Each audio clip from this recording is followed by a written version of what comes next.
একজন ধর্মীয় গুরু যদি নেতা হয় তাহলে দেশটাকে কীভাবে পরিচালনা করবে জানেন? সেটা অনেক সুন্দরভাবে পরিচালনা করবে, সেটা আমরা জানি। কিন্তু এই যে দেখেন মুফতি হেদায়েতুল্লাহ আজাদী, উনি একজন ইউনিয়নের চেয়ারম্যান।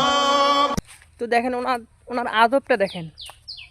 উনি চা খাচ্ছে, ওনাকে কেউ চা খাওয়াচ্ছেন বা খাচ্ছে, বা তার নিজের টাকায় খাক না কেন, কিন্তু দেখেন সমাজে চাটা সে কীভাবে বসে পান করতেছে, বুঝতে পারছেন আপনারা? তো যদি কখনো দেশে শান্তি চান, ইসলামপন্থী মানুষদেরকে সমাজের নেতৃত্ব তুলে দেন, আপনাদের আমানত ঠিক থাকবে। আপনাদের কীভাবে খেয়াল করতে হয়, কদর করতে হয়, এরা সেটা ঠিক মতোই করবে, এটা আমরা বিশ্বাস করি। এটা আপনারা যারা ভিডিও দেখতেছেন তারাও বিশ্বাস করেন।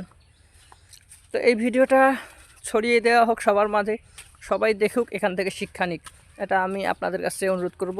সবাই ভিডিওটা শেয়ার করে দিবেন।